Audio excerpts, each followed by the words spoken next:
안녕하세요. 힐링 한담입니다.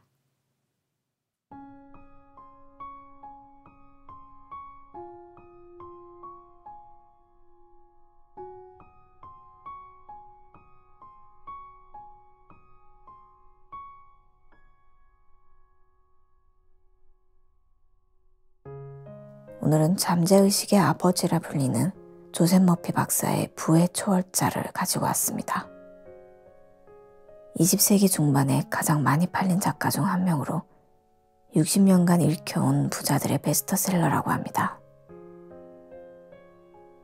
이 책은 잠재의식을 활용해 어떻게 내 인생에 불을 끌어들일 수 있는지 그 방법에 대해 알려주는데요. 잠재의식의 힘을 끌어올릴 수 있는 긍정적인 감정과 믿음의 중요성에 대해서 말하고 있습니다. 조셉 머피 부의 초월자는 총 3부로 나누어져 있고요. 1부에서는 상상력과 긍정적인 감정, 믿음의 도약으로 어떻게 잠재의식을 활용할 수 있는지를 알려줍니다. 2부에서는 잠재의식을 활용해 불을 끌어들이는 방법과 사례들을 들려주고 3부에서는 잠재의식의 환경을 바꾸고 실제로 부자가 되거나 마음을 치유한 사람들의 이야기를 들려줍니다. 그리고 각종 확언이 부록으로 실려 있습니다.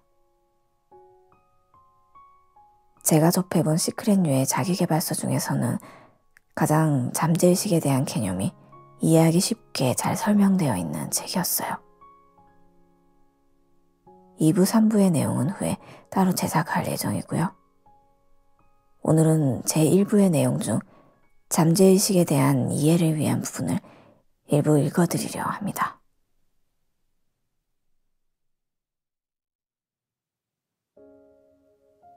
조셉 머피, 부의 초월자. 조셉 머피 지음. 조율리 옮김. 다산북스.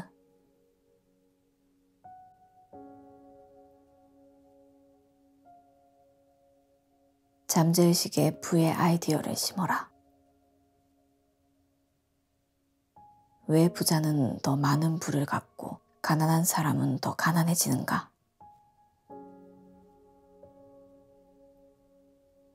많은 사람이 실제로 재물이 많아야만 부유함을 느낄 수 있다고 착각한다. 사실은 정반대다. 부유하다고 느낄 때만 부를 끌어들인다. 돈이 들어오기를 기다리거나 바라는 것은 함정이다. 먼저 믿음의 도약을 해야 한다.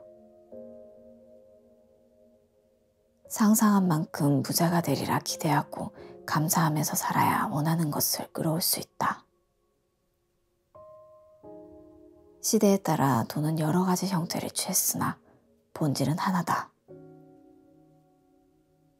돈의 진정한 의미와 역할은 교환의 매개수단이다.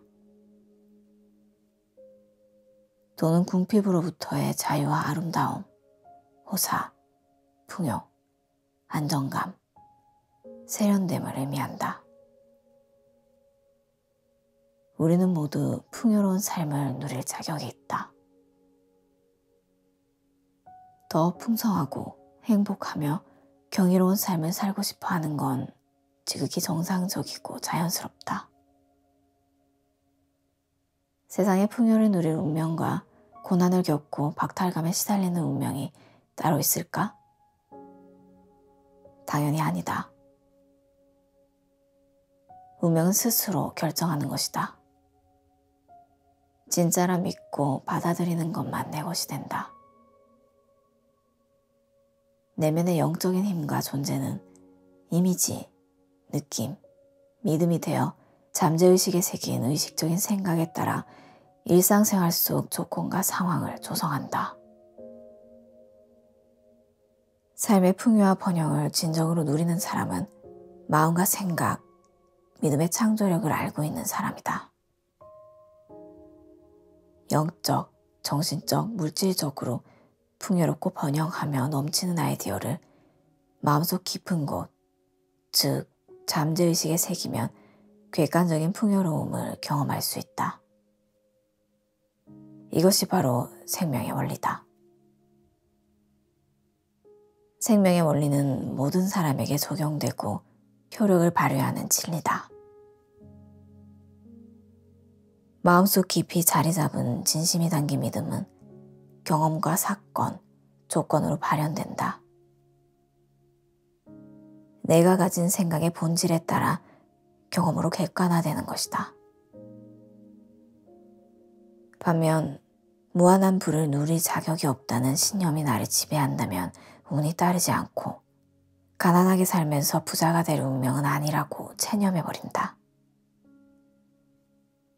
이렇듯 신념은 나의 상황과 행동에 반영된다. 이렇게 두 가지 상반된 신념이나 믿음은 현재 우리가 물질적인 풍요로움을 누릴지 아니면 가난하게 살지를 결정하는 제1요인이다. 풍요로운 생각은 풍요를 낳고 결핍되었다는 생각은 결핍을 낳는다. 그러니 부자는 더 부를 갖고 가난한 사람은 더 가난해진다. 지금 손에 쥔 게 없는데 풍요로움과 부를 생각하는 건 쉽지 않은 일이다. 하지만 그렇다고 해서 불가능한 건 아니다. 반드시 부자가 되리라는 믿음을 버리지 않는다면 정말로 부자가 될 것이다. 이러한 사고를 훈련하는 사람은 부를 손에 거머쥘 수밖에 없다. 핵심은 마음과 생각을 훈련하는 것이다. 진실을 간절히 원하고 갈망할 때 마음 훈련이 시작된다. 마음 훈련이란 진심 어린 믿음과 의견, 이상, 열망을 살피고 이해하는 것이다. 그 이상도 그 이하도 필요하지 않다. 누구든 마음을 훈련할 수 있다. 마음을 새롭게 하고 이전과는 다른 방식으로 사고해야 한다.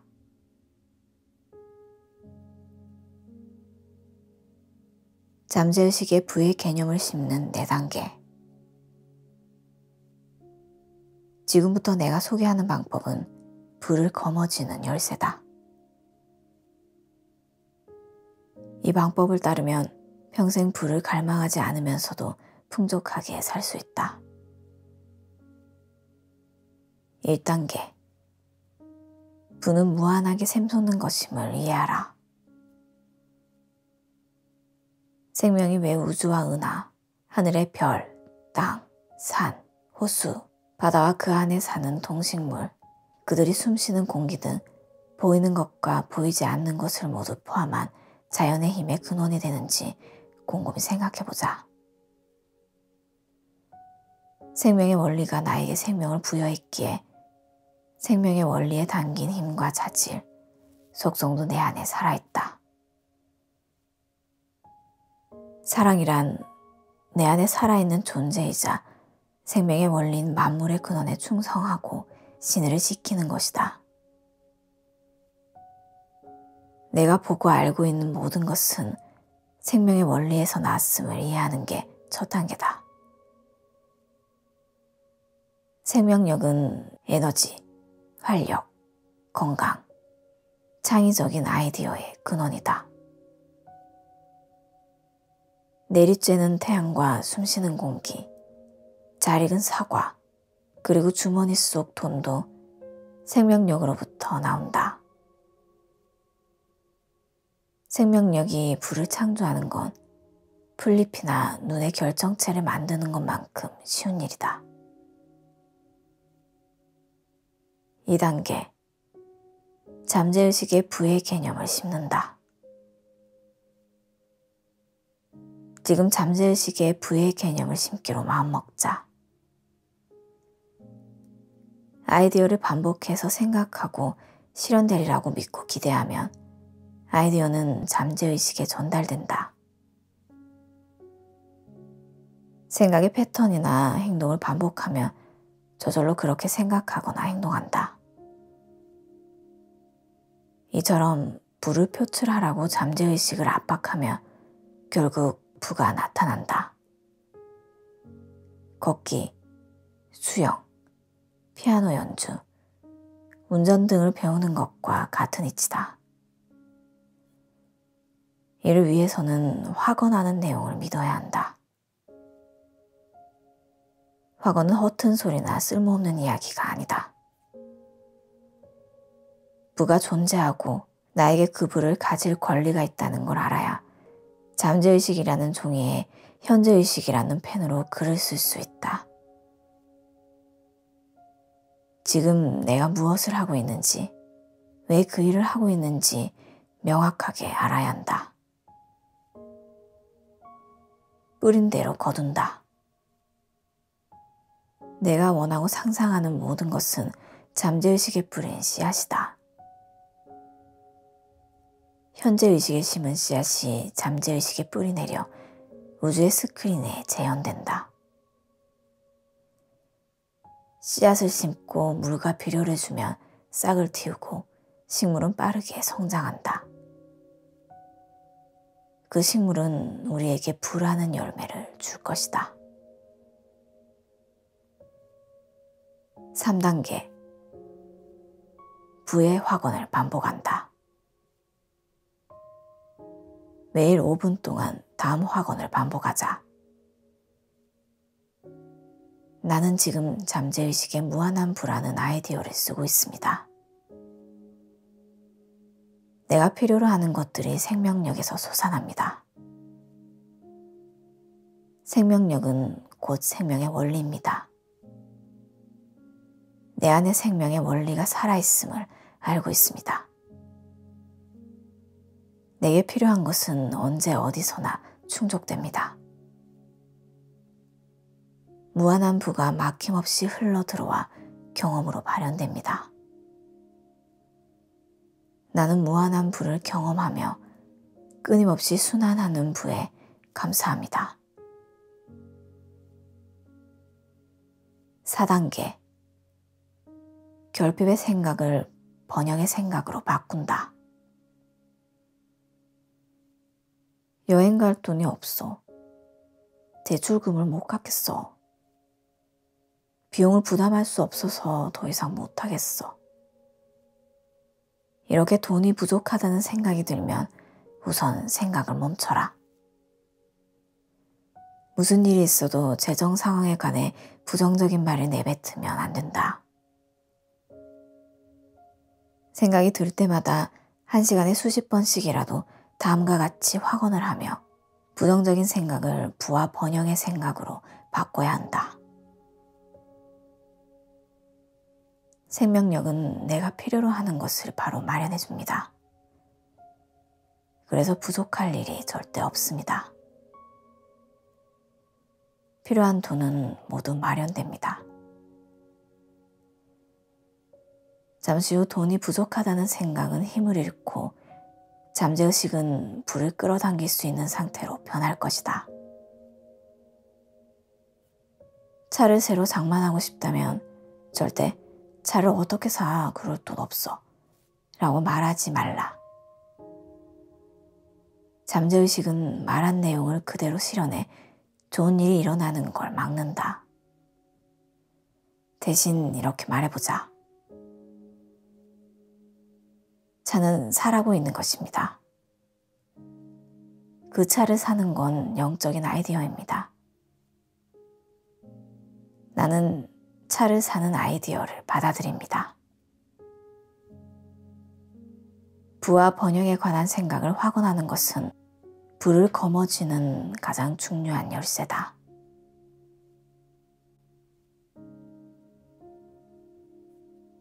잠재의식을 재구성하라. 잠재의식의 힘이 불을 창조하는 원리를 이해하려면 일단 잠재의식이 기능하는 방식을 주의 깊게 살펴봐야 한다. 최면에 걸렸다고 상상해보자. 최면에 걸린 상태에서 현재의식은 잠시 기능하는 걸 멈춘다. 한편 잠재의식은 암시를 받아들인다. 체면술사가 당신은 대통령입니다. 라고 체면을 걸면 잠재의식은 이를 진짜라고 받아들인다. 잠재의식은 현재의식처럼 판단 능력이 없다. 두 가지 주장 중 하나를 선택하거나 그 둘의 차이점을 구분하는 등의 판단을 내리지 못한다. 말하는 사람에게 중요하다거나 위험이 있다는 인상을 받으면 그 말을 그대로 받아들인다. 체면이 걸린 상태에서 누가 나에게 물 한 잔을 주면서 술에 취했다고 말한다면 주정뱅이인 척 최선을 다해 연기할 것이다. 풀 알레르기가 있다고 체면을 걸고 고밑에 증류수를 갖다 대면서 풀이라고 말하면 온갖 알레르기 증상이 발현한다. 물이 풀인 것처럼 몸과 마음이 반응하는 것이다. 동상이나 개, 군인, 수영선수라고 암시를 내리면 그 내용을 충실히 따라 정말 자신이 그런 존재라고 믿을 뿐더러 인식의 범위도 그에 맞춰 바뀐다. 잠재의식은 두 가지 아이디어 중 더 지배적인 아이디어를 받아들인다는 것을 명심하라. 잠재의식은 전제가 진실인지 거짓인지와 관계없이 신념을 곧이곧대로 받아들인다. 내가 뱉고 있는 말이 다 부정적이라면? 많은 사람이 어릴 적에 프로그래밍된 부정적인 사고 패턴 때문에 고통을 받는다. 꿈이 지나치게 원대하다든가 돈은 모든 악의 근원이다 라는 말을 들었을지도 모른다. 너는 그거 못해 라는 말을 자주 들어 자기 패배적인 태도가 생겼을 수도 있다.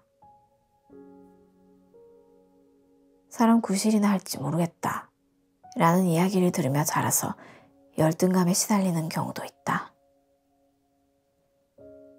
이처럼 어렸을 때부터 우리 대부분은 부정적으로 생각하고 느끼도록 조건화되었다. 부정적인 암시를 거부하거나 거스르는 법도 모른 채 무의식적으로 부정적인 암시를 받아들여 왔다. 이러한 잘못된 믿음은 잠재의식으로 전달되어 일상적인 경험으로 표출된다. 어린 시절이나 청소년기에 부정적인 타자 암시로 교통받았던 경험은 흔하다. 부모님, 친구, 친척, 교사, 동료 등 부정적인 암시를 주는 사람들은 쉽게 떠올릴 수 있다. 그리고 그러한 암시는 내 생각에 영향을 미친다. 여태까지 들은 말을 곰곰이 생각해보자. 부정적인 암시는 가정, 학교, 직장에서 흔하게 찾아볼 수 있다. 그중 대부분은 일종의 선전으로 나를 통제하거나 나에게 두려움을 주려는 목적이다. 사회적으로도 부정적인 암시는 만연해 있다. 매일 신문에서는 허무함, 두려움, 걱정, 불안을 조성하며 곧 재앙이 닥칠 것이라는 어조의 기사가 쏟아진다. 그렇게 되리라고 인정해버리면 두려움이 엄습하고 기운이 빠져 의욕이 사라진다. 타인의 부정적인 암시를 주의하라. 파괴적이고 부정적인 암시에 영향을 받을 필요가 없다. 이런 부정적인 암시를 받아들이는 건 잠재의식을 부정적인 방향으로 길들이는 것이다. 잠재의식을 부정적으로 길들이면 열등감이나 부적절함, 공포 또는 불안을 느끼거나 이유 없는 통증에 시달릴 위험이 크다. 이미 그런 감정을 느끼거나 아픔을 느꼈을 수도 있다. 하지만 잠재의식의 건설적인 내용에 자기 암시를 걸어 부정적인 암시를 거부할 수 있다. 이 사실을 아는 것만으로도 파괴적인 생각에 대항할 수 있다. 성인이 되어 제조권화 기법을 통해 잠재의식을 건설적으로 재구성하지 않으면 과거 잠재의식에 새겨진 부정적인 인상 때문에 일상생활과 사회생활에 불편을 겪을 수 있다. 부정적인 사고로 인해 일이 잘 풀리지 않을 땐 잠재의식을 긍정적인 믿음으로 재구성하면 된다. 잠재의식을 재구성한다는 것은 곧 삶의 패턴을 왜곡하고 생산적인 사고와 믿음을 막는 부정적인 언어로부터 자유로워지는 것을 뜻한다.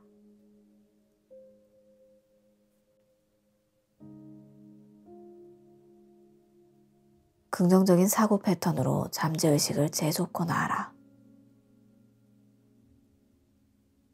누구에게나 부정적인 암시를 거부하고 부정적인 사고 패턴을 긍정적인 사고 패턴으로 바꿀 능력이 있다. 찰스라는 사람이 있었다. 사람들은 그를 재미없는 사람 또는 성격이 급한 사람이라고 치부해버렸고 어떤 일에든 재능이 부족하다는 이야기를 자주 했다. 그 결과 찰스는 늘 뚱했고 심술을 부렸다. 이 문제를 해결할 수 있는 방법이 있었다. 아침과 오후 잠들기 전에 자리에 앉아 긍정적이고 유쾌한 사람이 되는 확언을 하는 것이다. 찰스는 자신이 가졌으면 하는 자질을 잠재의식에 새김으로써 마음을 재구성하며 새로운 방향으로 조정할 수 있었다. 잠재의식은 외부에서 어떤 내용을 실현하라고 압박하면 실제로 실현하는 특성이 있다. 찰스는 친절하고 다정하며 선의를 실천하는 사람이 되게 해달라고 잠재의식에 명했다. 확언을 진정으로 받아들이고 되풀이하며 잠재의식에 인상을 남길 수 있다. 잠재의식에 새긴 내용은 어떠한 형태로든 경험이나 사건으로 외부 세계에 나타나거나 기능한다. 찰스처럼 우리도 잠재의식을 재구성할 수 있다. 매일 아침 마음을 가라앉히고 앉아 다음과 같이 확언하자.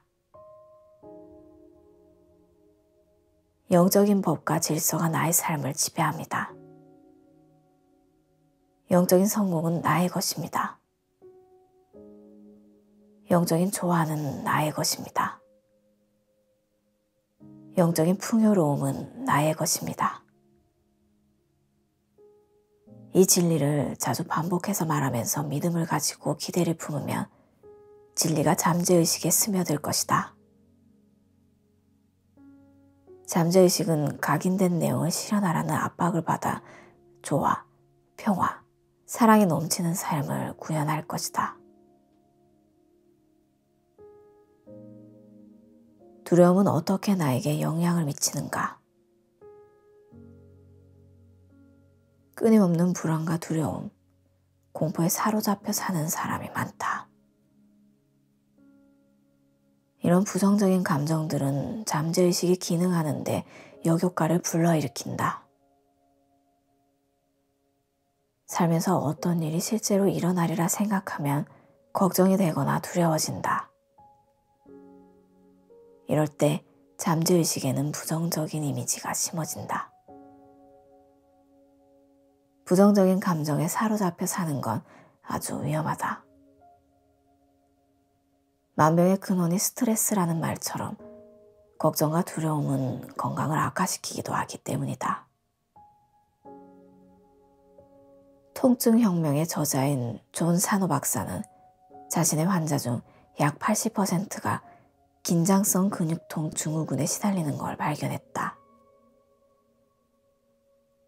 긴장성 근육통 증후군은 감정적 또는 심리적 스트레스로 인해 근육 조직에 염증이 생기는 질환이다. 사노 박사의 이론에 따르면 잠재의식은 고통스럽고 억압된 감정으로부터 주의를 돌리기 위해 신체의 특정 부위의 혈류를 감소시켜 환자가 감정 대신 고통에 집중하도록 만든다. 고통을 느끼는 부위는 환자마다 달랐다. 사노 박사는 확언 기법 등 마음을 차분하게 하는 방법들을 처방했다. 그러자 환자의 80%가 통증이 사라졌다고 답했다.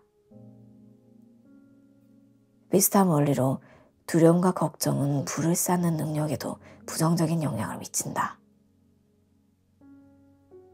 예를 들어 주식 투자자들은 손실 회피성 때문에 더 크게 손해를 보기도 한다. 하락장에서 손해를 피하려다가 최악의 시점에 주식을 매도한다. 두렵거나 걱정될수록 위험을 회피하고 싶어지기 때문이다. 당장 가격은 비싸더라도 장기적으로 투자하기에는 부동산이 더 낫지만 살 용기가 없다. 위험을 회피하려는 태도는 새로운 사업, 막중한 책임을 요하는 주기, 뛰어난 발명품 혹은 벤처 사업 투자를 막는다. 우리가 해야 할 일은 세계적으로 부유하고 성공한 사람들의 삶을 살펴보는 것이다. 그들의 생애를 찬찬히 살펴보면 대다수가 큰 위험을 감수하는 낙관주의자들이라는 것을 알 수 있다.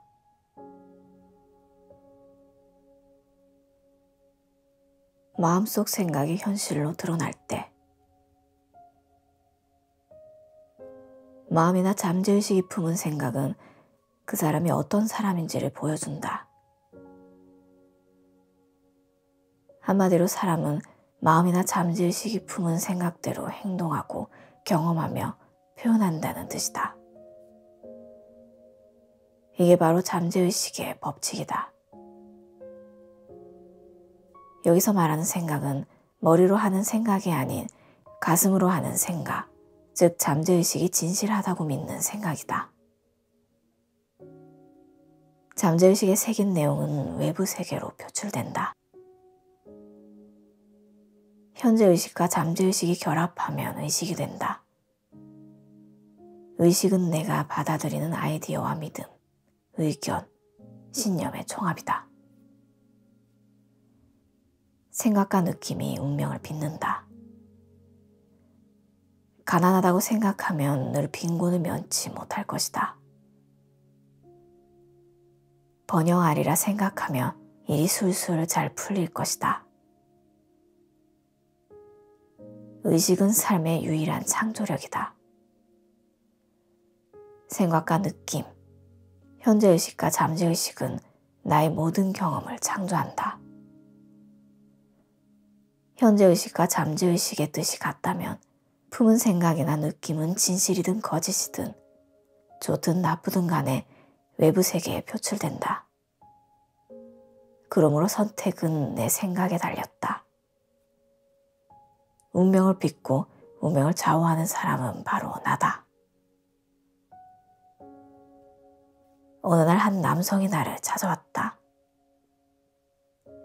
그는 인생에서 성공하고 발전을 이루고 싶다고 말했다. 하지만 진심은 그게 아니었다. 그의 잠재의식에는 실패하리라는 패턴이 있었다. 죄책감을 느꼈고 벌을 받아 마땅하다고 생각했다. 현재의식에서 그는 열과 성을 다해 노력했고 머릿속으로는 난 정말 노력파야 라고 되뇌었지만 잠재의식은 실패하도록 조건을 형성하고 있었다.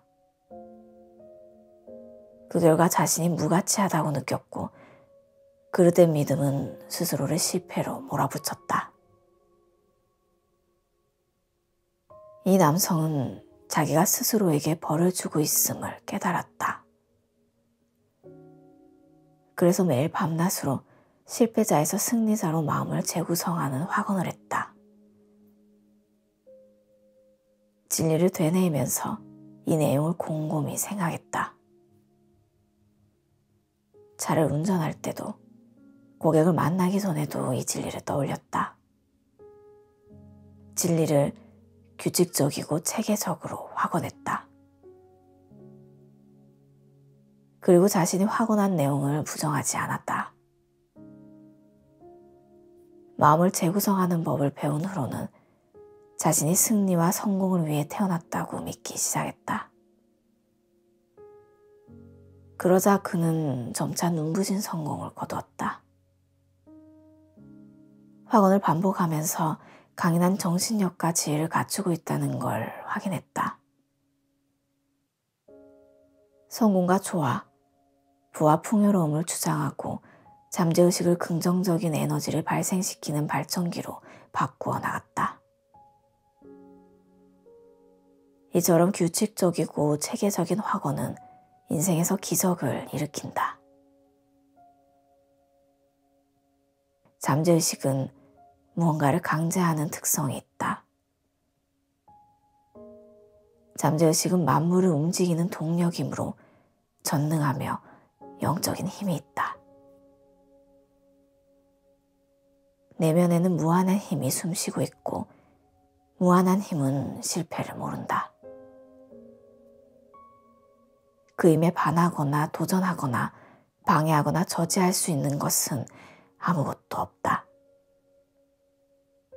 이 무한한 힘을 이끌어내는 도구가 바로 확언이다.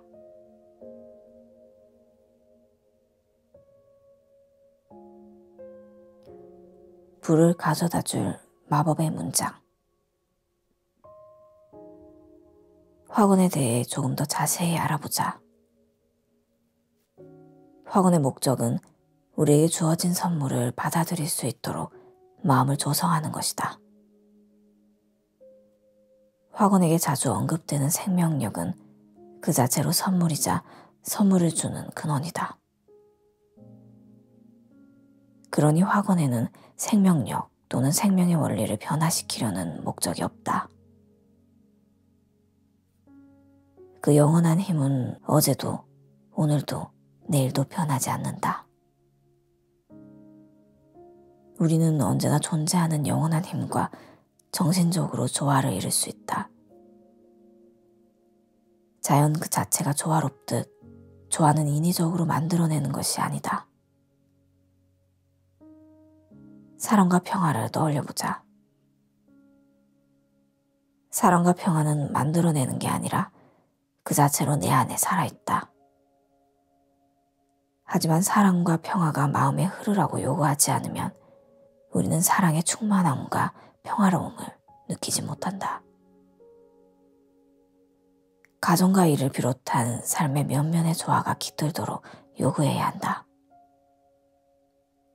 손만 뻗으면 우리는 좋은 것을 누릴 수 있다. 이처럼 우리가 요구하는 것을 명확히 표현한 것이 바로 확언이다. 결핍과 한계를 치유할 수 있는 유일한 장소는 온전한 마음이다. 그러니 이 원칙을 마음에 새기고 따라야 한다. 무언가 부족하거나 한계가 왔을 때 바깥으로 시선을 돌릴 필요가 없다. 마음을 다스리면 내면의 생각이 외부의 조건으로 드러날 것이다. 내면에서 한 일은 외부 세계에 드러난다. 내면의 정신 상태가 외부 세계에 반영되는 것이다. 확언을 반복하면서 마음속에 그리는 내용은 이미 손에 넣었거나 곧 받을 것이라고 믿어야 한다. 원하는 것을 가지리라고 마음속 깊은 곳에 있는 잠재의식에 새기면 잠재의식은 그 소망을 실현한다. 바라는 대상이 성공이든 성취든 물질적인 혜택이든 상관이 없다. 저항하지 말고 고요함을 사랑하라. 현재의식은 외부 조건에 맞서 싸우거나 저항하려는 경향이 있다. 하지만 이를 완수하는 건 결국 차분한 마음이다. 주기적으로 몸과 마음을 고요하게 하면서 차분하게 긴장을 풀어라. 현재의식이 고요하고 생각을 받아들이는 상태에 있을 때 잠재의식의 지혜가 마음의 표면으로 떠올라 해결책을 제시해 줄 것이다. 항상 만물의 근원에 의지하라. 마음을 가라앉히고 만물의 근원을 신뢰해야 힘을 얻는다. 불안하거나 긴장되거나 걱정이 된다는 건 잠재의식의 힘을 완전히 믿지 않는다는 증거다. 이런 상태에서는 번영이나 마음의 평화, 건강 등 그 어느 것도 손에 넣을 수 없다. 수영을 배울 때는 물에 뜨는 방법부터 배운다. 수면 밑으로 가라앉을까봐 불안해하고 긴장하고 두려워하면 정말 가라앉는다. 차분하고 평화로운 마음으로 온몸을 이완시켜야 물에 떠 있을 수 있다. 생명의 망망대해에서 수영하는 기분을 느껴보라. 바다와 하나가 된 느낌이 나를 회복시킬 것이다. 만물의 근원으로 돌아가라. 마음의 온전한 안식처로 가서 다음 학원을 여러 번 반복해서 말해보자. 믿음은 현실이 됩니다. 내가 할 일은 인도를 받고 응답을 얻으며 불을 손에 거머쥐고 해결책과 출구를 알 수 있도록 마음을 준비하는 일입니다. 필요한 건 모두 준비되어 있습니다. 내 안에 영적인 빛이 비추어 나를 통해 빛이 납니다. 잠잠한 마음으로 신뢰하니 힘을 얻습니다.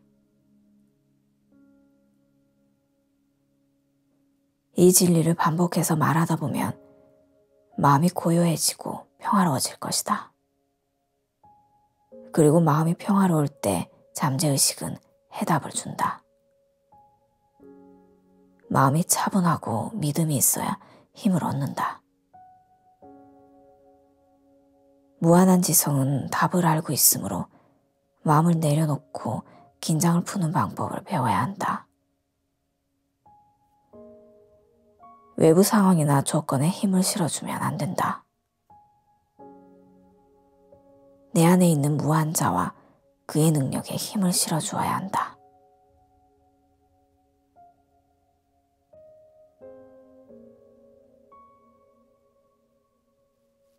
이루어질 수밖에 없는 확언을 만드는 방법. 이 책에서 주로 무한자라고 부르는 영적 존재를 종교에서는 스스로 있는 자라고 부른다. 시공간을 초월하고 자족적이고 포괄적인 존재라는 뜻이다. 아리스토텔레스는 스스로 있는 자를 부동의 동자, 시동자라고 불렀다. 나는으로 문장이 시작하면 내면에 있는 창조력이 발휘된다. 그렇기에 나는으로 시작하는 문장을 읊으면 잠재의식의 문장에 담긴 내용을 실현하게 해달라고 명하는 것이다. 나는 돈이 없어서 그럴 여유가 없다 라고 말하는 건 제발 가난하게 해달라고 잠재의식에 부탁하는 꼴이다. 나는 재능이 부족해 라고 말하는 건 재능이 없게 해달라고 비는 것이나 다름없다. 투자로 돈을 잃을 걸 두려워하면 잠재의식은 어떻게 하면 돈을 잃을지 궁리할 것이다. 믿는 대로 되고 믿는 만큼 가진다. 그러니 말을 할 땐 내가 잠재의식에 부정적인 명령을 내리고 있지는 않은지 확인해야 한다. 나는으로 문장을 시작할 때 나 자신을 설명하는가 아니면 감정이나 상황을 묘사하는가? 나는 가난하고 나약하고 비참하고 실패한 사람이야 라고 말하는가? 나는 아프다라고 말하는 건 몸이 좋지 않다는 걸 말하는 것이다. 대신 나는 튼튼하고 강하고 사랑스럽고 조화롭고 친절하고 부드럽고 평화로운 존재입니다 라고 말해야 한다. 나는으로 시작하는 문장을 어떻게 완성하느냐에 따라 성공하고 건강하며 번영할 건지 병들고 실패할 건지를 결정한다. 나 자신을 어떻게 인지하느냐에 따라 다른 사람이 나를 대하는 태도도 달라진다. 잠재의식에 명할 때 의식은 반드시 현재에 머물러야 한다. 그리고 권위적으로 잠재의식이 내가 명하는 내용이나 소망을 실현하리라고 확신하는 태도로 명령해야 한다. 아마도 어쩌면 그럴지도 몰라 라고 말하지 마라. 애매한 단어를 사용하면 내가 원하는 게 아닌 부족한 것에 집중하게 만든다. 내가 가지고 있지 않다는 걸 인정하고 내가 원하는 걸 얻을 수 있을지 의심하는 것과 같다. 중요한 건 내가 원하는 걸 받았다는 느낌을 점점 생생하고 현실감 있게 느끼는 것이다. 나는 부자다라고 말하는 것만으로는 부를 창출하지 못한다. 반드시 자기 자신을 부자라고 상상하고 부자라고 느껴야 한다. 느낌은 의식에서 하는 경험이다. 바람을 보거나 바람의 냄새를 맡을 순 없지만 얼굴에 불어오는 바람은 느낄 수 있다.